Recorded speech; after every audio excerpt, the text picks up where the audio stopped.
you've got to be willing to take a leap of faith. If there's something you are passionate about, take a leap of faith. It may take you time, but you should find a way to do that thing. Whether you love to cook and you think maybe one day I want to open a restaurant, you should begin to explore the avenues of, okay, I like to cook for my family. Now, how can I cook for a larger group? Okay, now that I cook for the larger group, maybe what do I do with a pop-up? Can I do that? And if you're passionate about something, whatever it is, horticulture, I don't care. And you wanna spend more time with it, take the leap of faith. Look, I'm a big believer in divine providence, and my life is filled with these accidents of history that just happen to work out. And I got to say, God's got a plan for every one of us. And if you're called to a passion, seize on that passion. And it might be hard, and you might fail along the way, but you're going to be far happier if you follow your passion instead of just sitting on the sidelines, wishing away your life. Welcome to the Going Big podcast. I'm your host, Kevin Gentry, and this is the place where we celebrate bold moves and big ideas. Each week, I sit down with inspiring leaders, entrepreneurs, and change makers who are making a significant impact in their careers and in their communities. Whether you're looking to level up your leadership, pursue your passion, or just get inspired to take your next big leap, this is where those stories come to light.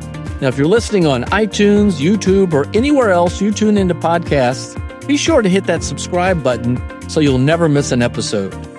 Now, let's dive in to what it means to truly go big. Well, ladies and gentlemen, it's a great pleasure to be with you again and to be with our guest today, Erick Erickson. As you may be familiar, Erick Erickson is a prominent political analyst. He's an activist in many ways. He's a conservative talk show host, radio talk show host.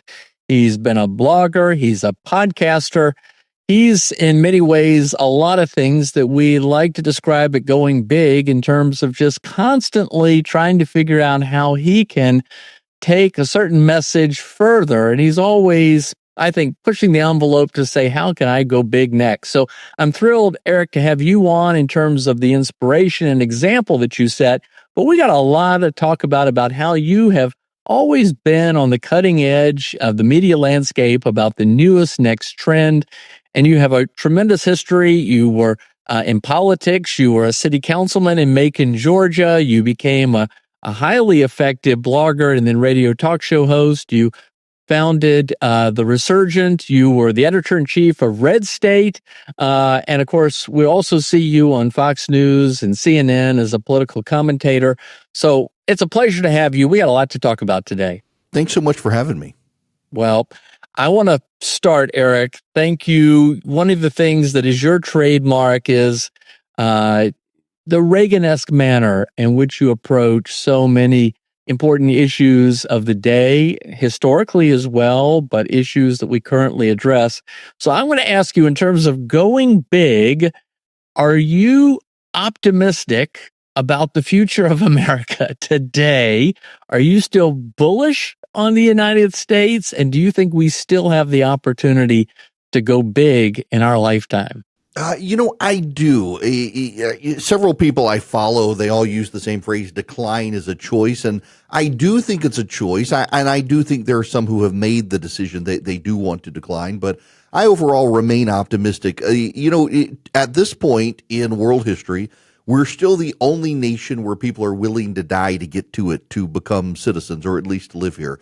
The illegal immigration we've seen in this country, I think, is a real problem. I'm a big fan of securing the border, but also they're not doing this to other countries. They're doing this to us. People are traveling from around the world, flying into Mexico or Canada, and then walking through forest or desert to get to the United States. And I think that means something. The cultural capital of the United States is still supreme. No one is trying to imitate the cultural capital of China. No one's trying to illegally immigrate into China. People are fleeing China. They want to be American citizens. That gives me hope. I think there's a level of despair in the country on both sides of the aisle. People have forgotten what it means to be American. We've had such good times. People can focus on the small little thing that itches their skin instead of the big picture. And a lot of people have gotten very self-absorbed, I think, in let me find the thing to complain about. But at the same time, we're still the greatest country that ever has been. We're the country people want to emulate. We're the country people recognize as number one, and we should be glad for that. Our decline is a choice some people want to make, but at the same time, I think there are too many people who are still so supportive of the United States that will come out on the other side okay. Well, here. I love that. And, if you ever want inspiration, I think we all have our Uber stories. So wherever we are, we have an Uber driver and we find out the Uber driver is an immigrant and they're just so happy to be here. And the stories they have, in and of themselves, are very inspiring. All right. So I want to get now into Erick Erickson personally and your story, because again, that's an element of the going big I want to talk about. If you would, let's start off. Tell us a little bit about your own personal upbringing. And what was it that got you kind of prompted to go into politics, into conservative politics, and just where you are today? How did it all start? So I am from a very tiny town in Louisiana, very tiny. But when I was 5, we moved to Dubai for my dad's company, worked for an oil company.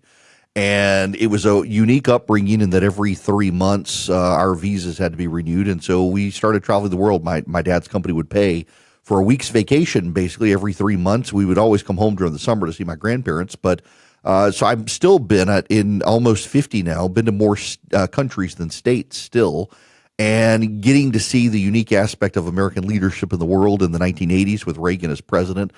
My mother, my books and stuff got mixed up. So you had 2 containers you would ship.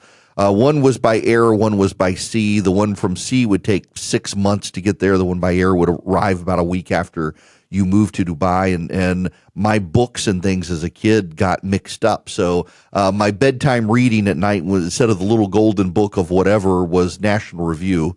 My parents were Democrats, but conservatives. They love William F. Buckley, so bedtime stories were National Review. My comic strip was the comics that you found in the middle of National Review. So I guess you could say I was indoctrinated at an early age, but at the same time, it comported to what I saw as reality, strong leadership from Ronald Reagan around the world. And politics became a way for me. I wasn't a big athlete growing up. We didn't have a lot of sports over there unless you want to do camel racing. But it became a way to connect back to the homeland and moved back to the States when I was in 10th grade to rural Louisiana. I wound up going to school for a time in rural Mississippi, about a 30-minute drive from the house, until the Gulf War started and gas prices got to the unbelievably high level of $1.25. And my parents decided I needed to go to public school instead. And public school in Louisiana was a culture shock, having come from a very elite school on the far side of the world to a very rural school with a high illiteracy rate. I was well ahead of every kid in the school just from my upbringing, and wound up actually becoming the part-time French teacher in the school because I'd had it since 6th grade. And one day the French teacher just disappeared, so they put me in charge of it as a 10th, 11th grader in school. And it was a remarkable upbringing to go from such an interconnected global school to rural Louisiana, and politics just kind of became a thing I paid attention to and got involved with, and my teachers encouraged it. So I went to college, started working for a guy running for Congress in the 94 wave. He got elected. I stayed on his campaign, and he told me that I should go to law school because a law degree was like an MBA for politics in Washington, where I wanted to go work. Then I got married to a girl who hated the big city, and she's like, we're not moving to Washington or Atlanta. So I stayed in Middle Georgia, got involved in politics, and didn't like practicing law that much, but loved writing about politics. RedState took off, and it kind of opened the door for the rest of my life to be able to go do Ben Domenech, Josh Trevino, Mike Kripaski started RedState and put me in charge of it very early on, and it just was the thing that opened every door for me. Wow, you're mentioning some great names. So what a fascinating story. And, this year we celebrate the 100th birthday of William F. Buckley. And Buckley was such an important influence on so many people, but it's some influential person, some political leader, maybe it was a teacher somebody could have, whatever it could be, really is so formative to a person's initial steps along the journey. Well, here's my next question related to that. So yeah, you took that route. which many at that time did, and that is you could get involved and active in the campaign, but you went to law school. That was the route to take. But then as you got bored with it, whatever, but you started in the media space when it was changing a good bit. Tell me a little bit more about what took you into that beyond just that description you gave, and what were some of those days like then? And then I'll come back to you and ask you about 2009, 2010.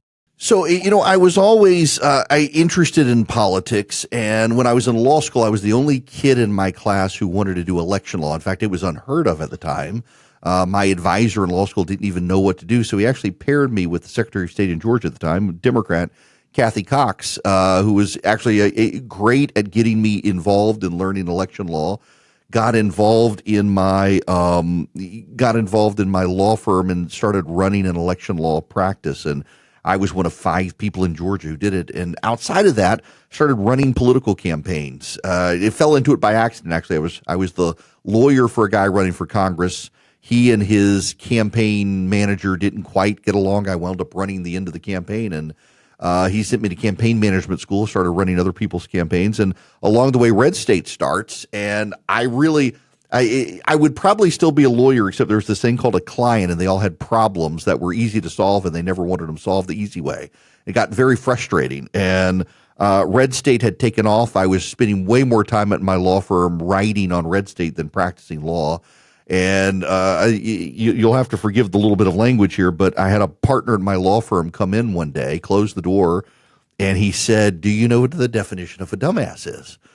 And I said, "I have no idea." He said, You are. He said, "You hate practicing law. You love politics. Look at what RedState's doing. You need to figure out a way to get out of here and go do politics." And it was my eyes were open at the moment. And he said, when you leave, come back and run my campaign. I want to be a judge. And that friend of mine, I actually ran his campaign. He became a Superior Court judge in Georgia and is now the local federal judge. President Trump appointed him. But that was kind of my impetus. I need to go do something. So I took a job in Washington for a year at a trade association and had to write at RedState under a pseudonym for that time as the site was growing. And then after a year, we put up ads on RedState and started making more money than we ever expected. And I was able to just stay home in Georgia, not have to commute, and ran RedState. And along the way, Brent Bozell, the Media Research Center, was a friend, and he cornered me one day and he said, "Whatever you do, kid, don't move to Washington. You're going to lose your voice." And so I made a conscious decision based on my conversation with Brent Bozell to stay in Middle Georgia and try to be a conservative voice from the heartland and position myself as such instead of trying to move inside the Beltway and being a Beltway insider, which I never really wanted to do to begin with. And it really, God is providential, and he opened these doors for me. And RedState just took off with Republicans in Congress. We positioned ourselves as conservatives, and we weren't party apologists. We were conservatives, and that's who I was. And we were conservative activists. And so we would challenge the Bush administration. We knew we had something when the Bush administration set up an account at RedState to respond to our criticisms.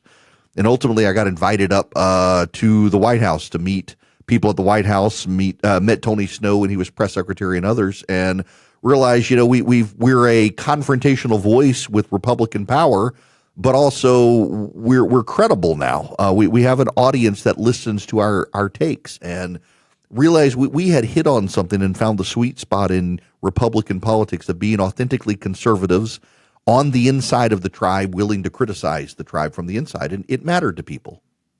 Well, this is great, and you've hit on a number of things. First of all, you do hear often in political activism that you fall into different areas. You don't really have a clear path to, I'm going to do it this. Some people think big and say, I'm going to run for president, or I'm going to be the next governor of this state. But it is falling into some of these things. But I love your reference to, again, additional mentors and advisors like Brent Bozell and others. But let's talk a little bit more about RedState. So in 2009, 2010, we were at this moment. You can talk about what was going on in the country then, but it was similar to what you described earlier with respect to 1994. We have these key moments where there's just a lot of passionate electricity among people rising up over concerns about different things. But the Washington Post described RedState as a highly influential voice, and you'd gone from like 500 email subscribers to over 70,000. Tell us a little bit about that, because it certainly speaks to your increasing effectiveness and louder voice. But what was going on? Help us understand. So I had struck up a friendship with Rush Limbaugh as RedState rose. He started referencing us in 2004. And at some point in having conversations with him and really liking talk radio, this is well before I was in talk radio, I thought, one of the things I should do is maybe send out an email in the mornings from RedState of all the things that really conservatives need to pay attention to, call it the morning briefing. And honestly, so by then Eagle Publishing had purchased us, and I had access to their email system and just started sending emails out. I didn't tell them I was doing it. And then I started adding local radio show hosts, program directors around the country who are conservatives. And next thing I know, local radio stations are talking about RedState. And it just became this virtuous cycle of local morning conservative radio talk shows are talking about what we're doing at RedState. People are coming in to subscribe. The email list is growing. And before I knew it, I got a call from my boss at Eagle Publishing wanting to know why I was sending out so many emails every day. And it was showing up as a cost for them. It was unmonetized. I didn't know anything about advertising and emails and stuff like that. It's like, well, I've built this email list. I'm sending out an email every morning. We're calling it the morning briefing, and it's what we're talking about at RedState. It's like, well, how many people is it? It's like 70,000 people. And they were just floored that, literally I had started with 500 people, and it was about a year it hit 50,000, and then another year it went from 50 to 70. And they started, RedState had been this thing they bought, didn't know what to do with, and weren't making money with. Suddenly it was a profit center by just embedding a couple of ads in this email. And it turned into this who's who list of readers totally organically. You had this Speaker of the House was reading it, the head of the Republican Study Committee. And I knew at some point that we were really latching on to a movement because I got a package in the mail at my house. And it was a copy of Russell Kirk's The Conservative Mind. And there was a note on the inside of it said, if you're going to be a leader of the conservative movement, you need to understand what the conservative movement means. Kind regards, Mike Pence. And oh, wow. I was like, we've latched on to something here. And it kind of exploded from there. And it was just me realizing that this is the rise of the Tea Party movement. People are looking for ways to connect online and find out what's going on. And me in Macon, Georgia, I guess it was kind of a safe thing. People in Washington could call me knowing I wasn't in Washington, D.C. They could tell me what was going on, and I could relay it to people. I had the trust of these people in D.C. I wasn't saying who it was, and built a reputation for being able to, from my home in Macon, Georgia, sitting on the couch, be able to convey to people across the country what was really happening in Washington. Well, what a fascinating story, because having now, been sort of a spectator or, a different part of that effort at the time, RedState was everywhere. RedState was being talked about. So now I know the backstory. This is great. And there's certainly something to be said for being a consistent, principled voice. And I want to come back to that. Love your point about just staying in the heartland. So as a result of your success at RedState, you became a sought-after political commentator. Suddenly we were seeing you on Fox and CNN and other places. And then you became a radio talk show host. How did that happen? So in 2009, so I guess I should back up. So in 2004, RedState has taken off now. There are no community blogs on the right. There's Daily Kos and several others on the left where they have a leadership voice of writers, but then anyone in the community can chime in. Good stuff gets put on the front page. And so Mike, Ben, and Josh, when they started RedState, that explicitly was them. They wanted a community blog with a roster of regular writers and then a diary section that any conservative could go write on. And they started it. And so in 2004, MSNBC had not really consciously moved to the left yet. They were clearly headed there, but they weren't. Joe Trippi had left the Howard Dean campaign. It had imploded. He had the rise of the grassroots and blogger movement. MSNBC had hired him, and he decided they wanted to blog the election in 2004. So at RedState, I was the only one who wasn't involved in a government job or practice. And so they told me, go to New York and be our guy. So I was the one conservative, three liberals and me at MSNBC, me from the right. And right after 2004, they made the conscious decision they're headed to the left. So they stopped talking to me. Never heard anything again, didn't do anything. Had occasional show up on Fox News. In 2009, a lady calls me out of the blue. I don't even know how she had my number, and said she had been the person who set that up at MSNBC with Joe Trippi. She's now at CNN. They're launching a new show with John King, and they wanted to find a heartland conservative, someone not from D.C., to kind of be a voice of conservatives. Did I want to do it? And I was like, yeah, that would be fantastic. So I started it on TV first. Where so many people go from TV and radio to blogs, I started on a blog, went to CNN, and then in 2010, while at CNN, very just providential, fortuitous, whatever, local radio show host here in Macon, Georgia, got arrested in a crack house, literally. Now, he was high as a kite, not on crack, apparently, marijuana, doing a rap label. And the local radio station called and said, you're on CNN. You run RedState. Any interest in doing talk radio? I had none. But I was like, you know what? Rush was a friend, and he was like, just give it a shot. So I did 2 days on talk radio, 6 a.m. to 9 a.m. Now, Kevin, you should know I'm not a morning person to this day. I would rather stay up until 3 a.m. working and then sleep till noon than have to get up at 3 o'clock in the morning to do a 6 to 9 a.m. radio show. But I did it for 3 days. And at the end of the 3 days, they fired the guy, and they asked if I would keep going. So I did it for 3 months. Wow. I didn't get paid. Actually, I got paid. It was an expired gift certificate to Outback Steakhouse. That was my payment for 3 months. But while this was happening, Herman Cain had decided he wanted to run for president. And he had actually come to an event of mine, a gathering that I did in 2009, and told me he was thinking of doing this. And to be clear, at that time, he was a prominent radio talk show host. He was a prominent radio show host on WSB Radio in Atlanta. It's the largest talk station in the country. It was back then. Herman told me this might be coming. And so the president of the Cox Media Group, as I understand it, was driving from Atlanta to Orlando through Macon, Georgia, where I was on the radio, heard me and thought it was my radio show, called his head of talent and said, here's the guy to replace Herman. They reached out to me about doing a weekend show, and I said no. I mean, I'm doing CNN. I'm on RedState. It's by then I'm on City Council as well in Macon, and it's like this is too much. I can't. So then he called back and said, actually, we want you to replace Herman, and they had no idea it wasn't my show. In fact, they reached out to a number of people, including Rush Limbaugh, who told them, absolute radio professional, you should hire him. They didn't know I wasn't a radio guy until after they hired me, signed the contract, and started radio January 11th of 2011, and only then did they know that I actually don't even know how to control a radio board. To this day, I don't know how to control a radio board. All I know how to do is talk. Wow. Well, Eric, as I said at the outset, you've always been on the cusp of new media trends. And so, if people are not familiar with the sort of history of blogs and history of talk radio and things, this may not sound as easy to comprehend, but you were there at each of these steps along the way. So tell us a little bit more about Rush Limbaugh. You became a substitute for him many times.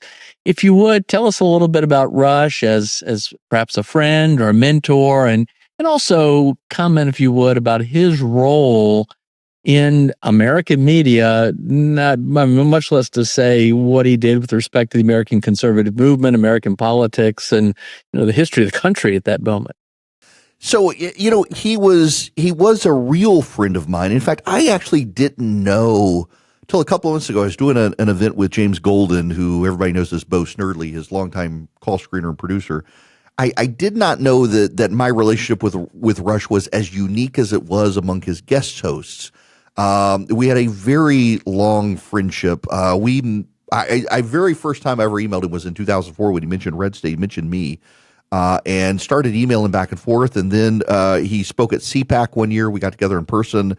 When I would go down to Palm Beach for events, we would connect down in Palm Beach. And when I got in radio, he literally, like, I didn't know if I really wanted to do radio, and he was very adamant he would never talk to me again if I didn't do radio. He had gone to bat, told him I could do it, I needed to do it, and was a real mentor. I could email him, text him day and night, and get a response on how do I do this, what should I do, and he was very good at recognizing the rise of conservative blogs. And as a lot of people on the right, the Wall Street Journal and others were very hesitant to embrace right-wing bloggers, Rush was at the forefront. He, in his stack of stuff every day, he had links of places he would read, and more it was blogs. Powerline, RedState, the Corner at National Review. He was willing to embrace no-name conservative writers across the country, and then elevate us into positions, and got me on radio, and then let me start guest hosting for him, which in and of itself was just a wild ride to be able to do. But he elevated conservatism. He recognized that his job, in fact, early on, he told me my job was not to save the world, and it was not to advance conservatism. My job was to entertain. And if I could keep people company, in his words, my job was to keep people company wherever they were, because they were probably by themselves and they were friends with the guy on the radio. And if I could understand that, then I could persuade, then I could promote, then I could change the country.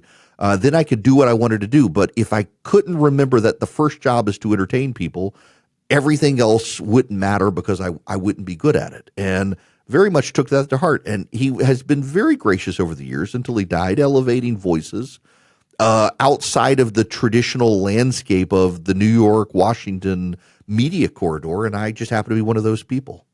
Wow. Well, he was a great guy. And, I happened to be with a dear friend of his last week in Palm Beach, who just talked about not only was he such a phenomenal entertainer, but he had a relationship with the audience. Mm-hmm. People felt like they were connected to him, and he loved them, and you could feel that love coming from him.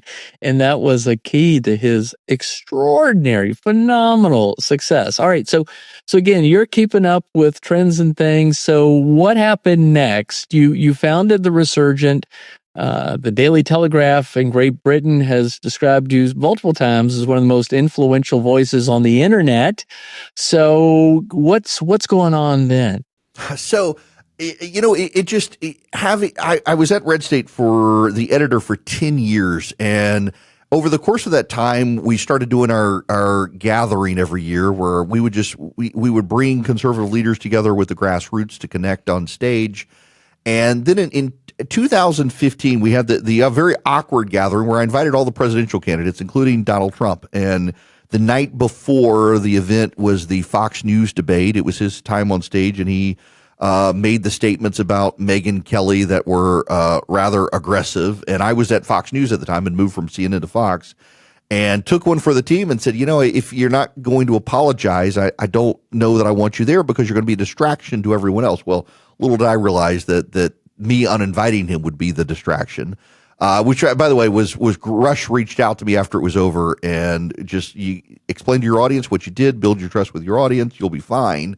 And I was, but I took a stand against Donald Trump in 2016 there. And that really probably put me on the map in ways I wasn't expecting, but also going from the internet to radio and TV and being at Fox, I was also very comfortable by that point that I was someone who had an audience. I didn't know whether I would keep my audience, but it was time to step away from RedState, one, so that I could be my own voice instead of being one of a bunch of people at that website. And also, it had been bought by a radio competitor from where I was at WSB Radio in Atlanta. And so it was harder and harder to integrate my radio presence into the website. And I wanted to be free of it. I think they probably, at that point, started wanting to be free of me as well.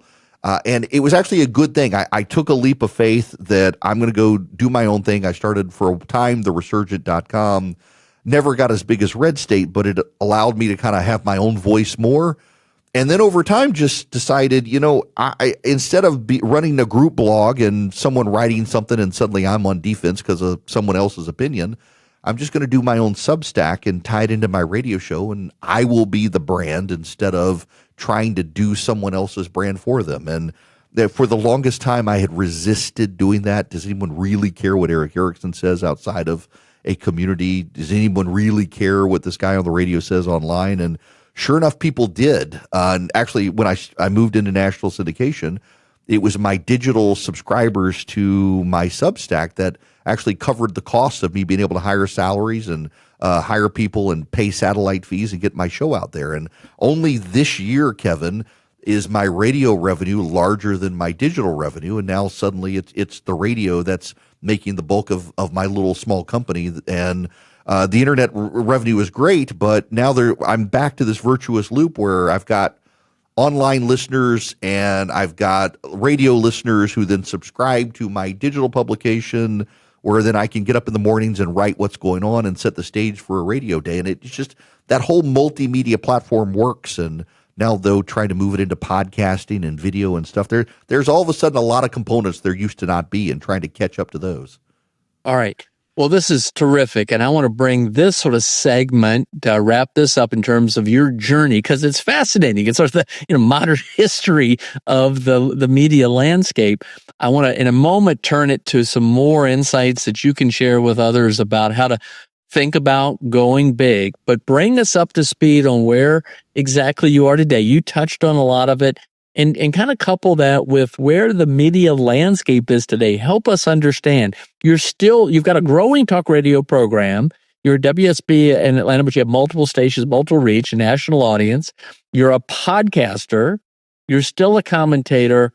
But where does your voice go, as it started way back when as an email source and a blogger, to where it is today?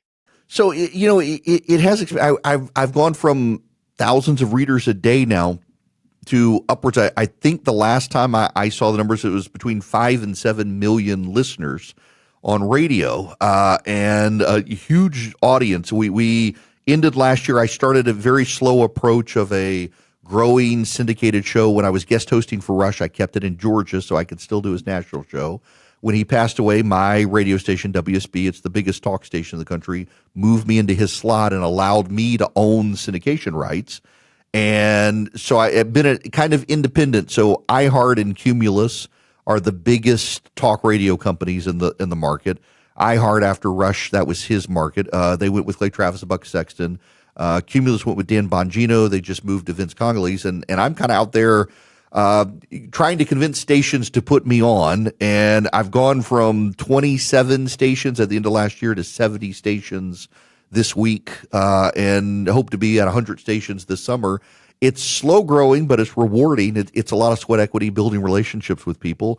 And I'm definitely now more of a radio guy than anything else. We take the radio show, convert it to a podcast. We're actually about to launch a separate podcast, but tied to the show. And then I also have this digital audience that reads it globally. Now, the weird thing, Kevin, about my radio show, though, is we stream it live. You can go to my website, ericerickson.com, and listen to it anywhere. And I have this wild foreign audience reach, which I wasn't expecting. I have hundreds of listeners a day in Singapore, which is kind of funny to me. And I thought maybe it's just VPN and routing, but we analyzed it. No, but from Paris to Singapore, I've got people who tune in, American expats, it seems, who listen to me as their source of news. And I do kind of do it a little different from a lot of people in conservative radio are very, I'm going to give you the party line, I'm going to give you the line, I'm going to throw the chum in the water. It's all about the other side. And there's so much of that. Particularly when I disagreed with Trump and didn't support him in 2016, very intentionally took the approach of, I'm just going to tell you what's happening. Here's the actual news of what's happening. Having been a lawyer, having lived overseas, knowing people who know things, I'm going to explain to you what's happening and analyze it. And then I'll give you my opinion as a conservative on it. And that approach has actually, I think, saved me, because people who may disagree with my opinion will at least still tune in and know I'm going to tell them the news. It's not going to be BS. And it's going to give a pretty accurate analysis so they themselves can make up their own mind. And now we use my email list to say, here is every single link of everything I'm going to talk about on my show today. So you don't have to take my word for it. You can read the article for yourself and have your own show prep for your own mind. And that synchronicity between them has really helped grow everything. Well, at a time when trust in the media is just plummeting, you remain a respected and trusted voice, and good for you. I mean, that speaks to the strength of your brand, and that we know that that's how brands are built, when they're trusted and admired and respected. So good for you. So last question on this particular subject. You then, you're this respected voice, but you started a gathering. You touched on that a little bit, but what is the gathering? What is the purpose? And along with that, just kind of bring us all up to speed on what you see as next for Erick Erickson. So back in 2009, we're still at RedState, and we're now this group blog. We've got thousands and thousands of people around the country who are coming every day. We've got hundreds of thousands of people reading every day. So I put up a post one day on the front page and said, hey, we've been doing this since 2004. We all know each other online. Who wants to come grab a beer in Atlanta? And shockingly, like 700 people said yes. And I was like, oh, this is bad. So my buddy Caleb Howe, who's now over at Mediaite, he was my number 2 at RedState and had thankfully been an event planner. He's like, we got to do something. So we put together this event in Atlanta. We didn't even tell the bosses until I needed a credit card number to reserve a hotel space. And we found people to help underwrite the cost of it. And we invited some people that we had been rooting for who were not in elected office at the time, who were running for elected office. Maybe they had been elected at one time. And so we invited a guy from Florida who was running for the Senate named Marco Rubio. We invited a state representative from South Carolina who was running for governor named Nikki Haley. We invited another guy from Texas who was thinking about getting in a Senate race. His name was Ted Cruz. And so our very first gathering, we had Ted Cruz, Marco Rubio, Nikki Haley. We had Liz Cheney, Pat Toomey, who was running for the Senate at the time from Pennsylvania. And we had like 500 people show up. And we kept the cost really, really low for the grassroots. Well, the next year we did it, and we moved it to Austin, Texas. And Rick Perry turned out to have been a reader of the site. Had no idea. Found out we were going to do it in Austin, Texas. Said, hey, you want me to do a get-together and welcome people to Austin, and I'll come play a role? I was like, absolutely. And so that in 2010 was actually, we invited Herman Cain, and he whispered in my ear and said, I think I'm going to run for president. So I knew before Cox Media Group knew, and when they asked me to replace him. So then in 2011, we did it in Charleston, South Carolina. Nikki Haley helped us put it together in Charleston, and Rick Perry came, announced he was running for president. And it just it took on a life of its own. And when I left, it all kind of fell apart and realized it was, I hate to say it this way, and it sounds very arrogant to say, but it was kind of flattering that when I left, it wasn't sustainable because they were all coming because I invited them. And when I got into radio and started growing in radio, we started doing it again until COVID intervened. And my producer was helping me put it together. It was so frustrated. He's like, I can call and say, I'm calling from the Erick Erickson show. We'd like you to come. And they won't respond. But if you'll call and ask them, they'll show up. And we picked it back up. We started doing it again. We've done it the last several years. We invited all the presidential candidates again. And it's just a way to bring the grassroots. I mean, we keep the ticket, Kevin. You know what some of these major conferences are. We never charge more than $99 because the grassroots should have a cheap conference to be able to come to and see the future leaders of America. And we find great sponsors. We partnered with Americans for Prosperity. Meta has been a sponsor of it. A lot of great groups in Washington and around the country have just helped us do an accessible conference for the grassroots.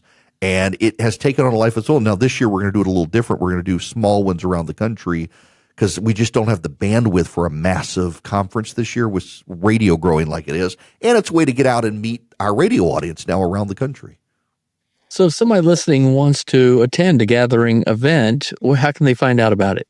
If they go to ericerickson.com, we haven't started advertising them yet. We're going to start doing that probably in another month. But we're going to go to, for example, we'll go to North Carolina, Southern Pines and Pinehurst area. We'll be in Kansas City. We'll go back to Oklahoma. We're now on the radio out in Sacramento, California. So we'll go out there, and then we've got several in Florida. So we're in the verge of locking those down and finding the speakers and just working with our radio affiliates now. Radio is an odd economy now. It's not doing great. And what I'm finding is I can tell radio stations, you know what, we'll show up. I'll use my street cred to get people and put me on the air. We'll bring your audience in, and we'll take care of all the costs so you can do an event and monetize it without having to worry about covering my costs. And that's starting to work as a model moving forward to help local radio stations kind of rebuild their audience. All right. Well, let's bring it forward to the modern day. Erick, you touched on, I'm so glad you even mentioned challenging the Bush administration. I remember back in the early 2000s, I was at the Mercatus Center at George Mason University, and Tyler Cowan, our general director, wrote a piece critical of Bush spending. And a lot of people reacted very negatively to it, like, why are you attacking President Bush? And went to Tyler, I'm like, this is really controversial. He says, yeah, but it's the right thing. And now looking back, well, like, yeah, spending did explode there. Somebody needed to stand up and do it. And just frankly, as you did, respectfully, the way you challenged then Donald Trump as a candidate back in 2015, 2016. Thank you for doing that. You do have to call balls and strikes. And frankly, not enough people are doing that today. So just give us your sense on things today. I know that there's a lot of policy that's coming out of this new administration that you and I would probably agree with. Certainly in terms of deregulating the massive regulatory state or extending the tax cuts or some of the other efforts to cut spending, but to cut the size and scope of the federal government. But on the other hand, tariffs give us a lot of heartburn. Where are you on all that, and how do you speak to audiences about this? It's harder and harder to do. And in fact, there have been a number of radio stations that have declined to take my show now because they perceive me as not being sufficiently MAGA. And it puts me at a disadvantage, but I think long-term it pays off because I'm the same guy that I was challenging the Bush administration. People are way more defensive now. Partisan politics is more tribal than it was back then. And people don't like anyone on the inside criticizing from the inside. It's a sign of disloyalty. But I think you've got to. And the reason that I think this goes back to 2005, 2006. In 2005 and 2006, Bush was president. The Republicans control Congress. And I was at RedState very, very critical of the behaviors of the Republicans in Congress, the out-of-control spending, Bush's immigration plan, and his willingness in his gut reaction to put Harriet Miers on the Supreme Court, which ultimately got killed. In fact, I played a role in killing that. I was the guy who reported she had given money to Al Gore the morning her nomination came out, thanks to a well-placed White House source who made sure I knew. And I just, even now, I'm like, if the voters are going to hold us accountable, if we don't clean up our own side, if we don't offer sound policy, if we don't protect the interests we claim to protect. So now here I am on the radio, 2025. I didn't support Trump in 2016. I did in 2020, in 2024. In fact, the people who tell me I've got Trump derangement syndrome or I'm anti-Trump, I find I've given him way more money than any of them have.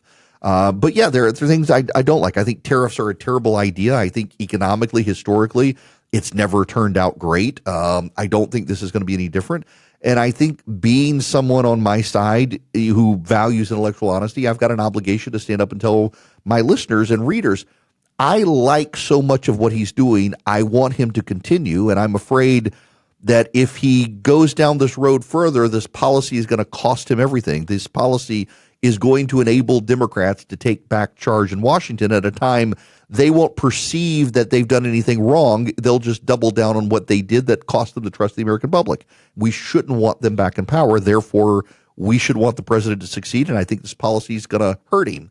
And that's how I view it. It's deeply unpopular with a segment of the right, but I think it's got to be done.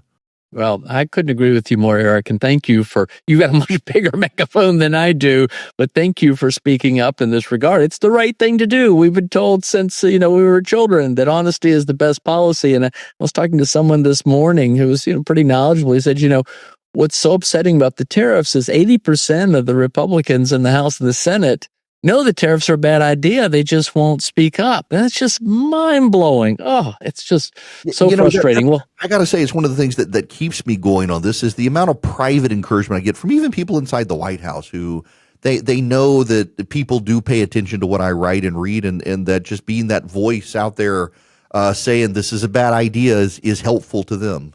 Well, good for you. Well, another area that you have been willing to speak up, and I applaud you for it, is your Christian faith. There's a lot of people who just are scared to speak up and feel like they might be rejected for what they're speaking up about. If you wouldn't mind, if I could put you on the spot, tell us a little bit about how your own personal faith journey influences how your public demeanor.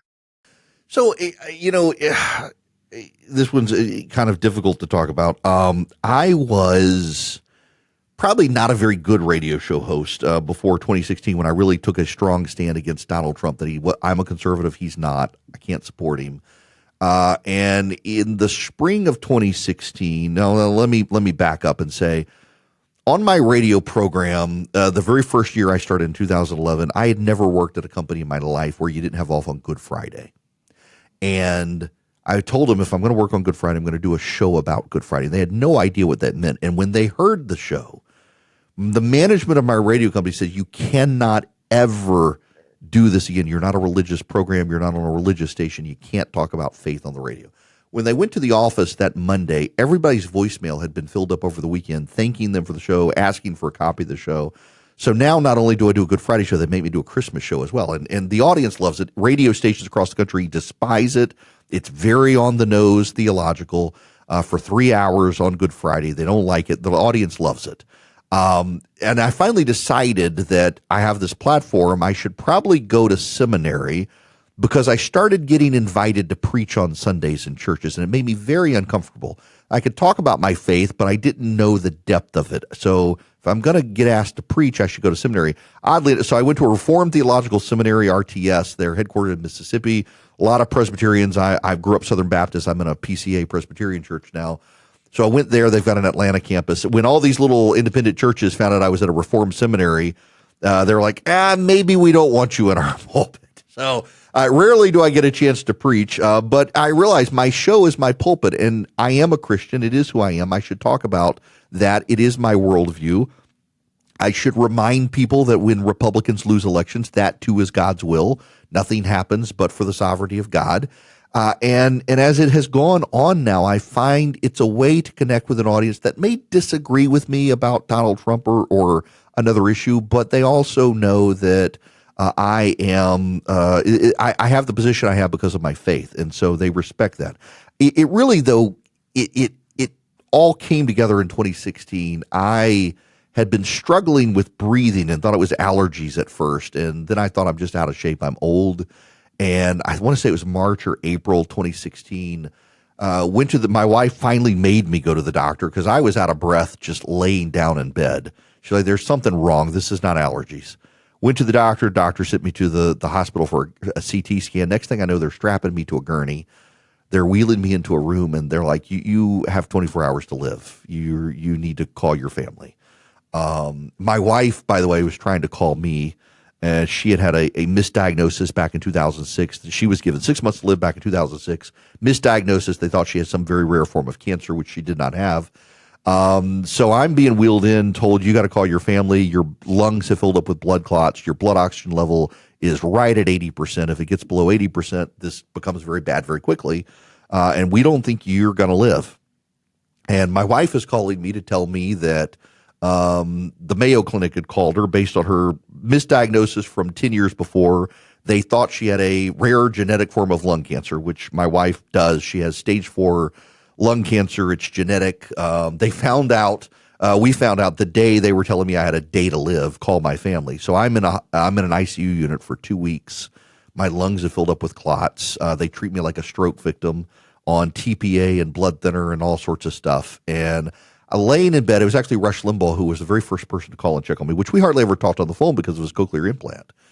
But he called and wanted to see how I was doing, and we talked about talk radio and that I should use that perspective. And laying in bed, unable to do anything, didn't have a laptop, just my cell phone, I started thinking, you know what, if I were to die tomorrow, my kids would probably read about me, and it wouldn't be fantastic stuff given the personality I had on radio and how I wrote.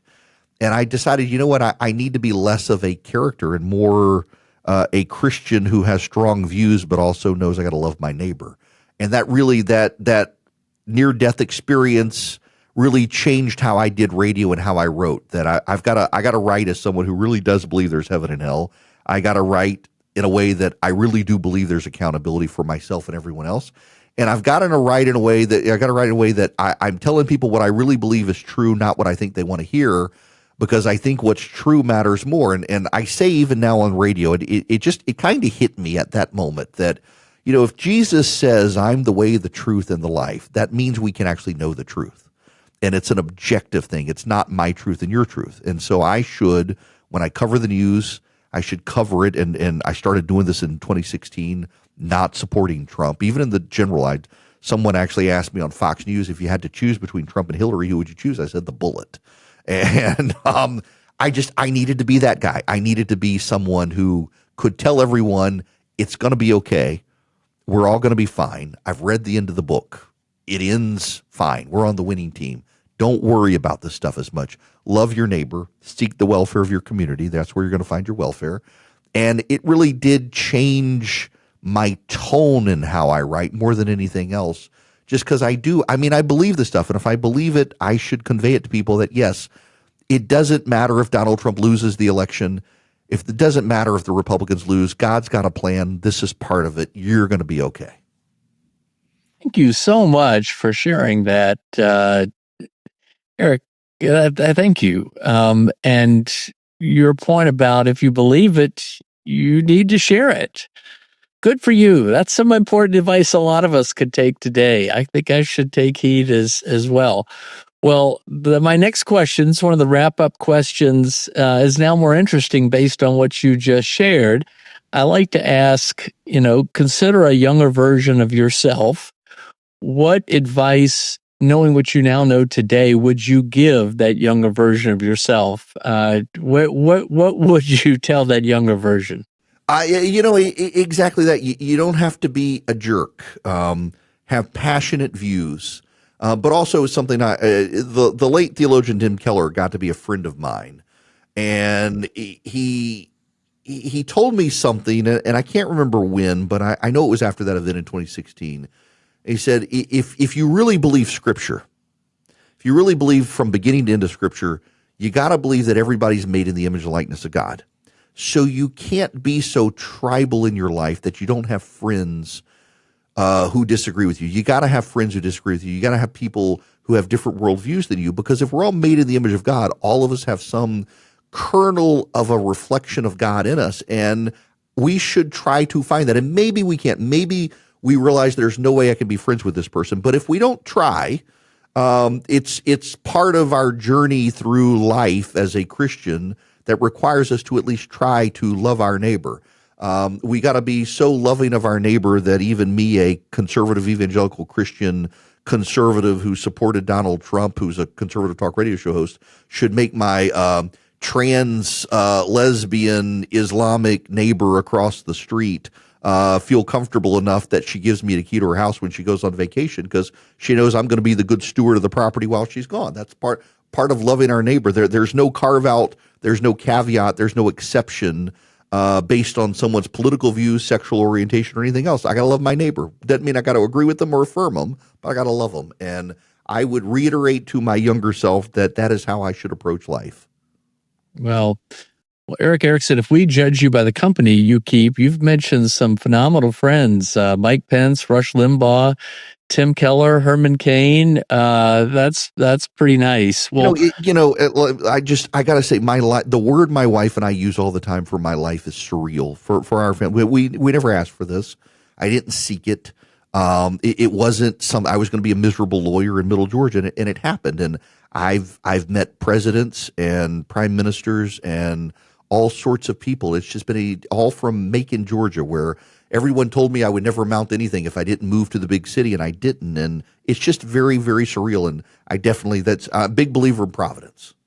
Well, with that said, Erick Erickson, close us out. What advice would you give to anyone listening, whether they're in Singapore or Paris, Texas, or Macon, Georgia, or Sacramento? What advice would you give to those listening about how they should think about going big in their life?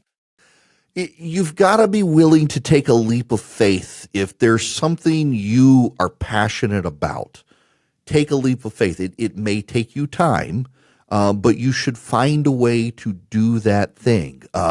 Whether you love to cook and you think maybe one day I want to open a restaurant, you should begin to explore the avenues of, okay, I like to cook for my family. Now, how can I cook for a larger group? Okay, now that I cook for the larger group, maybe what do I do with a pop-up? Can I do that? And if you're passionate about something, whatever it is, horticulture, I don't care, and you wanna spend more time with it, take the leap of faith. Look, I'm a big believer in divine providence, and my life is filled with these accidents of history that just happen to work out. And I got to say, God's got a plan for every one of us.